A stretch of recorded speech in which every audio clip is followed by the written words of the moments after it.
আসসালামু আলাইকুম, কি অবস্থা সবার? আশা করি সবাই ভালো আছেন। ভিউয়ার্স, আমি হচ্ছে ছাদের মধ্যে আমার একটা লাভবার্ডের কলোনি এবং হচ্ছে জাবার কলোনি বানাবো। এই জন্য হচ্ছে কাঠ কিনতে চলে আসছি। আজকে আপনাদের দেখাবো যে 40,000 টাকার মধ্যে খুব সুন্দর একটা কলোনি কিভাবে তৈরি করা যায়। আমি হচ্ছে তৈরি করার পরে মোটামুটি হিসাবটা হয়েছে যে 40,000 টাকা মতন চলে গেছে আমাদের। আমরা হচ্ছে 20,000 টাকা বাজেট নিয়ে নামি, কিন্তু 20,000 টাকা বাজেট হচ্ছে হয় না। অনেকে বলে না যে নাওয়ার কাম, তারপর হচ্ছে বইয়ের কাজ, তারপর হচ্ছে ঘরের কাজ, এগুলো হচ্ছে আপনার বাজেট করে হয় না। ঠিক সত্যি কথা তেমনই, আমরা হচ্ছে বাজেট করে এটা করতে পারি নাই। আমরা হচ্ছে নেমে গেছিলাম 20,000 টাকা নিয়ে। আর বাকি যে টাকাগুলো ছিল আমরা বলছিলাম যে আপনার এগুলো বলেছিলাম যে পাখি উঠাবো, বাট পাখি ওঠানো তো হলো না। আপনার হচ্ছে এগুলোই আমার ডাবল খরচ হয়ে গেছে। আমরা দুজন হচ্ছে পার্টনার হচ্ছে এই কলোনিটা করতেছি। তো এখানে হচ্ছে জাবা ছাড়বো 40 জোড়া, লাভবার ছাড়বো 20 জোড়া। চাইলে আরো বেশি ছাড়া যায়, কিন্তু আমাদের টার্গেট হচ্ছে এই 60 জোড়া পাখি নিয়ে আমরা কাজ করব। তো আজকে আপনাদের দেখাবো যে কিভাবে কিভাবে আমরা এগুলো করলাম, আর নতুন টিন দিলাম বা পুরান টিন দিলাম বা কয় টাকা কি খরচ গেল, আমাদের পুরো ইনস্টলমেন্ট আপনাদের দিয়ে দিব। খরচের এটাও আপনাদের লাস্টে দিয়ে দেওয়া হবে। তো ফার্স্টে দেখতেছিলাম যে আমরা কাঠ কালেক্ট করতেছিলাম।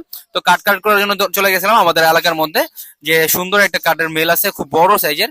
এটা হচ্ছে আপনার এখানে উনি পাইকারি সেল করে এবং খুচরো বিক্রি করে। তো যেহেতু আমাদের আঙ্কেলের পরিচিত ছিল, তাই আমরা ওইখান থেকে নিয়েছিলাম। ওইখান থেকে আমরা ফার্স্ট আনছিলাম 4,500 টাকা কাঠ। তারপরে মিস্ত্রি যে আমাদের ইনস্ট্রুমেন্ট দিয়েছিল, ওইখান থেকে কিছু কিছু কাঠ আমরা মেশিন ছিল ওইখানে পাইনি।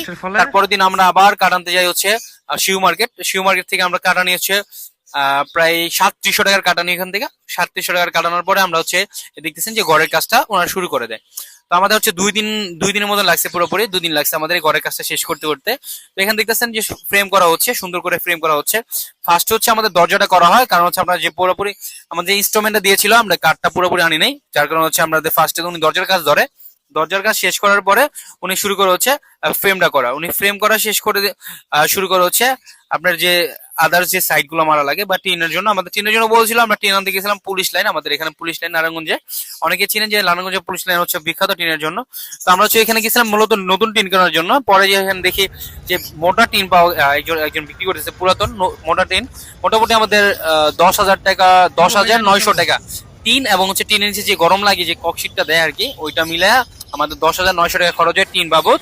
আর আমাদের কাঠ বাবদ খরচ হয়, মোট খরচ আর কি কাঠ বাবদ হয় আমাদের 9,000 প্লাস। 9,000 প্লাস হচ্ছে আমাদের কাঠই লাগে। তারপরে তারকারা ছিল, বিভিন্ন ধরনের জিনিস ছিল। তো এগুলো আস্তে আস্তে দেখাচ্ছি। এখানে দেখতেছেন যে উনি ফ্রেম করতেছে। তো ফ্রেমটা খুব সুন্দর হয়ে করেছে। আমরা হচ্ছে লম্বাই দিচ্ছি হচ্ছে 11 ফিট, আর পাশে দিচ্ছি হচ্ছে 10 ফিট। আমরা হাইট দিচ্ছি এক পাশে হচ্ছে 8 ফিট, আর এক পাশে দিচ্ছি 7 ফিট, যাতে আপনার পানিটা 7 ফিটের দিক দিয়ে পড়ে যায়। কাজ হচ্ছিল আর আমাদের স্বপ্নগুলো আস্তে আস্তে ধাপে ধাপে পূরণ হচ্ছিল। খালি জাস্ট এটাই চিন্তা করতেছিলাম যে কখন হচ্ছে কাজটা শেষ হবে, কখন পাখি ছাড়বো, এ নিয়ে চিন্তা করতেছিলাম কতক্ষণে কাজটা শেষ হবে আর কি। তো দুইটা মিস্ত্রি আমরা কাজে লাগাইছিলাম। দুইটা খুব ভালো মিস্ত্রি, ওনারা খুব ভালোভাবে কাজ করছে। আমাদের ফিনিশিংটা মোটামুটি খুব ভালো